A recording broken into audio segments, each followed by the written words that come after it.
David, you were in the building yesterday. It was nice to see the Patriots get a meaningful home win for the first time in a while. It had been a bit.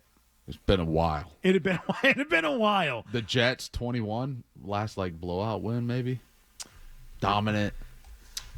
It was the no, it was a Buffalo game. But we're just talking. Forget even dominant. That was blowout. a big win, but it wasn't like blowout.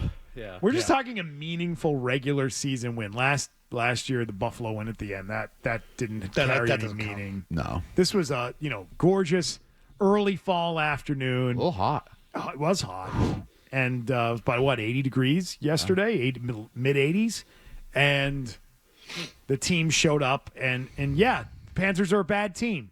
I get that, but it was a dominant win, and that means something because it means the team is getting better, and they're not the team that they were a year ago at this time. They're not. They're already at 2 wins. I just said a minute ago, halfway to the 4-win total of a year ago through the month of September. I mean, things are looking up. If they beat the Panthers 21-17, I don't think any of us are feeling a little bit better sitting here today. But I agree with you. Yeah, look, I mean, this was.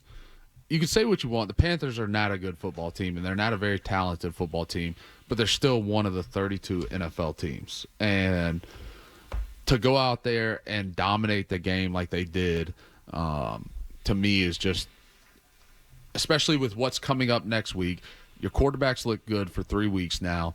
Obviously, last week was what it was. We talked about what the potential of last week could have been and should have been. They should build confidence on the game going into Buffalo this week, and I think that is a huge, huge step forward for this football team. Optimism all around today. Everybody's happy for the most part, except the emailers. The emailers are pissed. I was listening to that. They're not happy. They're not happy. Spoiled. What's your biggest takeaway? What's the big thing for you that you come away from this game saying, wow, that's going to be meaningful next week and for the rest of the season? I think Drake's performance. I mean, look, and there's a reason why quarterbacks get paid the way they do. And they get the blame and the glory when it goes good, and the blame, like I said, when it goes bad. And he looked great. I don't – okay, he threw it 17 times, but he almost completed – 80-something%, almost 90%. How many were accurate? How many were meaningful? Like almost every one. And they said he didn't complete a meaningful throw. The 4th and 3, that was to me was his best throw of the game to Diggs. Was it meaningful if they didn't complete it? Sure, like the game was out of reach at that point. It was dominated, but throwing it up to a guy like Diggs, which I also liked. I saw Diggs play in a lot of different positions yesterday throughout the offense. He was out wide. He's in the slot. He did a lot of different things. But 4th and 3, got to have it moment. Granted, not the pressure moment, but throws it up, back shoulder, only where give your guy an opportunity to go make the throw and go make the catch, and he did. And to me, I thought it was a great – and I think for Drake moving forward, seeing Diggs do that gives Drake the trust and confidence, and I think you saw more of that on display. Like, this guy is where Drake wants him to be. He's getting him the ball, and there's a big trust factor between those two guys right now that I think is huge and important to see. He's starting to develop as a sort of Hunter Henry outside type target because Hunter has that same relationship with Drake where they have that trust factor. And you're right, this is going to force Drake to look to Diggs more. Yeah, and I don't make those type of 2 big throws. Like deep crosser and then that back shoulder throw.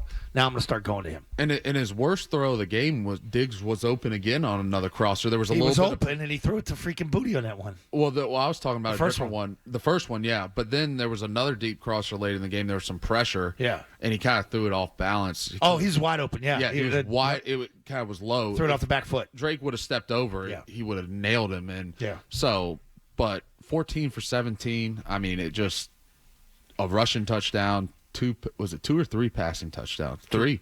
3? No. No, 3. Hollins. So Hollis and Hollins, Hunter. It's 2. That's it. 2. It's 2. Yeah, it's 2. I mean, Henry and Hollins. It was just it was a dominant game, and to dominate any NFL team is a big thing. Because look, anybody can beat anybody each week. I mean, it's the truth of the matter. Zoe thinks the Diggs connection is one that is developing and is very important for the rest agree. of the way. I mean, you haven't seen him have that rapport with a receiver in his short career other than Hunter Henry, who is a tight end.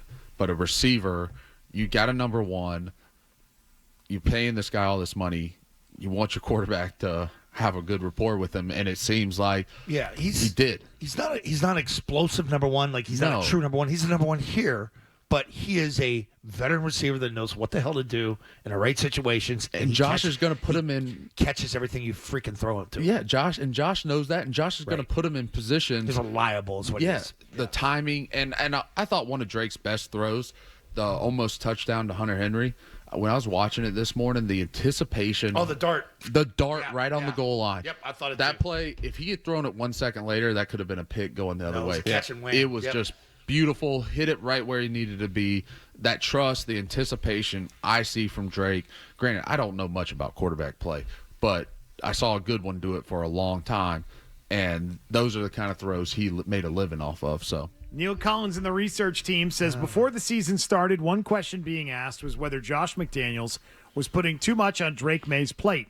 And McDaniels and his myriad of defenders in the media immediately pushed back. Me. Then in week one, Maye looked jumpy and not particularly confident while throwing the ball a ridiculous amount of times. There's an argument to be made for limiting the play calls for the quarterback until he's gained a little more experience. In Maye's 9 starts, in which he attempted 30 or more passes, he has an 0-9 record, and he threw at least 1 interception in 8 of the 9 games and losing a fumble in 6 of those games. In the 5 starts in which he attempted fewer than 30 passes, he has a 3-2 record and threw at least 1 interception in 2 games while losing a fumble in 1. In Maye's 2 wins this season, he attempted 23 passes against the Dolphins, 17 against the Panthers. In the losses, 46 against the Raiders, 37 against the Steelers. There's a correlation there. The less he has to throw, and the less they're throwing at him in a game, passing-wise, the more confident he looks, the more efficient they are. I mean, look. And you could say it's common sense. No, I mean, that is true. But it might be a mentality thing. I don't think what quarterbacks look great when they have to throw it 45 times a game? And I would say Tom Brady. Yeah. Okay. Now you're comparing him to the greatest person to ever play the position. Right. Eagles Super Bowl 505. You ever watch that game, Dave? That's what I'm saying. Like, this guy's a second-year quarterback, and he hasn't even had a full year of starts, or has he? Is it a full year? Now. Now? That was it. That was that's what I thought. Okay, so that was 17. So he just hit his full year of starts. Like, I don't think any of us, any second-year quarterback, you're really like, man, we want this guy to throw the ball 45 times. Well, they're right there. I mean, there's a second guess right there. First game, they have him throw 46 times in the game. And we were saying, run the ball more. That was all. You said, you told us that week, well, if you don't have positive plays in the run game early, you're just not going to do it. Look, you got to pick up easy yards sometimes, and the way you do that is in the run game. And a team like Kansas City, I don't think they have a great run game, so they create that with some of their throws. So even though Mahomes throws it, 40 times a game, some of those are those Travis Kelce 2-yard plays that pick up 4 or 5. That's a run play in my mind, or these swing passes, like a little bit of like college football-y. You see it sometimes. It's like, we'll just throw it out to the receiver and let him go for 4 yards behind the line of scrimmage, versus like a real screen type play setup. So I don't know any second-year quarterback you're really thrilled to have him throw it 45 times a game. Bob's in Holliston for David Andrews. Hi, Bob.